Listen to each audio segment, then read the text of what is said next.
Faridabad area sector 11 में 21 मई की रात एक कारोबारी के अपहरण के मामले में 4 आरोपी गिरफ्तार किए गए हैं। एसीपी क्राइम अमन यादव ने अपने कार्यालय सेक्टर 30 में प्रेस कॉन्फ्रेंस कर मामले की जानकारी दी। एसीपी क्राइम अमन यादव ने 4 आरोपियों की गिरफ्तारी व वारदात के बारे में खुलासा किया। उन्होंने बताया कि गाड़ी की लूट को लेकर के रंजिश से आए थे बदमाश। पहले गाड़ी में टक्कर मारी, फिर गाड़ी लेकर भाग गए। आरोपियों को मौजपुर छायसा बस स्टैंड से गिरफ्तार किया गया है। सभी आरोपियों के ऊपर पहले भी मुकदमे दर्ज हैं। आरोपियों से सोने की चैन और एक देसी कट्टा बरामद किया है।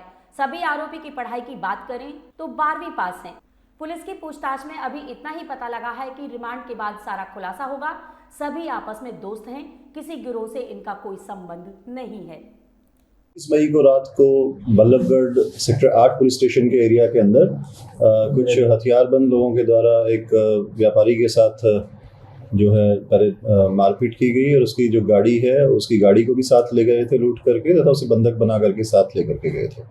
और आगे जब वो उसे बंधक बना करके ऋषिकेश की तरफ लेकर के जा रहे थे तो नोएडा में रास्ते में वो गाड़ी एक्सीडेंट हो गई और वहाँ पे उस व्यापारी को और उस गाड़ी को एक्सीडेंटल गाड़ी को छोड़ करके वहाँ से चले गए थे। जब फरीदाबाद पुलिस को इस बारे में सूचना दी गई वहाँ से, तो इसमें FIR number 332 police station sector 8 में धारा 365, 379B और 506 IPC के तहत जब दर्ज की गई और क्राइम ब्रांच ऊंचा गांव जो है वो उसने इस मैटर को इन्वेस्टिगेट किया।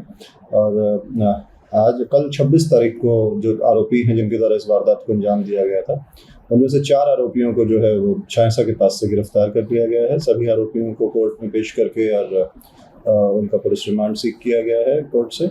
और रिमांड के दौरान जो उनने जो व्यापारी से एक सोने की चेन जो छीन ली थी तथा उसका जो ATM जो था व्यापारी का वो ले लिया था, उन्हें रिकवर किया जाएगा। एक अन्य युवक था जो इनके साथ वारदात के अंदर शामिल था, उसका जो नाम है वो क्लियर हो गया है, उसे भी जल्दी ही गिरफ्तार किया जाएगा। पढ़ाई की बात रिपोर्ट पहले से भी रहा है। जी, मैंने आपको बताया 4 आरोपियों को गिरफ्तार किया गया है। एक का नाम चरण है, एक का नाम विक्की है, एक का नाम भारत है और एक का नाम अनिल है। चरण के खिलाफ पहले से ही 7 क्रिमिनल केसेस जो रजिस्टर हैं। मैक्सिमम केसेस जो हैं वो छीना झपटी के लूट के मुकदमे हैं जो उसके खिलाफ रजिस्टर हैं। एक अन्य आरोपी के खिलाफ भी 2 लड़ाई झगड़े के मुकदमे जो हैं वो रजिस्टर हैं। इन चारों आरोपियों ने प्लानिंग के तहत लूट की वारदात करने के मूड से ही ये अपने घर से निकले थे। और जब ये बाटा स्टेशन के पास में थे तो वहाँ इन्होंने देखा कि ये एक युवक है जो वहाँ पे गाड़ी में बैठा है और अकेला है, तो उन्होंने पहले अपनी स्कूटी से उस पे गाड़ी पे टक्कर मारी और जब युवक बाहर निकल करके आया तो अन्य साथियों ने आकर के और हथियार के दम पे उसे वहाँ से बंधक बनाया और उसकी गाड़ी को भी साथ में लेकर के वो चले गए। सर, कितने पढ़े लिखे हैं? जो आरोपी हैं वो बहुत पढ़े लिखे नहीं है। इनमें से 2 युवक जो हैं वो 10th पढ़े हुए तथा एक 12वीं तक जो +2 तक पढ़ा हुआ है।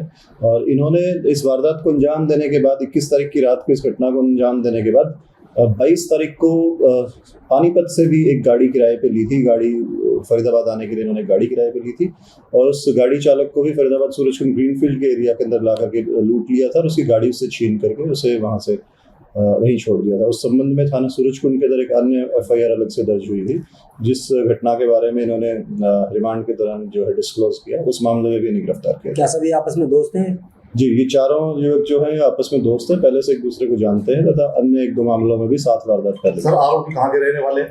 एक आरोपी जो है वो सोहना का रहने वाला है, दूसरा आरोपी एक जो है वो बल्लभगढ़ शहर का चावला कॉलोनी का रहने वाला है, एक समाल का पानीपत से है, तो जो चौथा आरोपी है वो गौतम बुद्ध का है। पहले से भी मामला दर्ज है इनको? जी, मैंने बताया एक पे 7 केस हैं तथा एक आरोपी पे 2 केसेस हैं। कुछ वेपन्स पे मिले? आरोपियों को जब गिरफ्तार किया गया तो जो जिस वेपन से उन्होंने इस लूट की वारदात को अंजाम दिया था वो पिस्टल बरामद कर ली गई है तथा 6 जिंदा कारतूस जो है वो भी रिकवर किए। इस व्हीकल को इन्होंने यूज किया क्या वो चोरी की थी या इनकी अपनी थी? जिस व्हीकल को इन्होंने यूज किया शुरुआत में एक स्कूटी के ऊपर आए थे वहाँ पे स्पॉट पे, उस स्कूटी को अभी बरामद रिमांड के दौरान किया जाएगा। और उसके बाद जो व्यक्ति था जिसे साथ ही वारदात की गई उसी की गाड़ी स्कॉर्पियो थी उसको लेकर के उसमें फरार हुआ। सर, ये बताया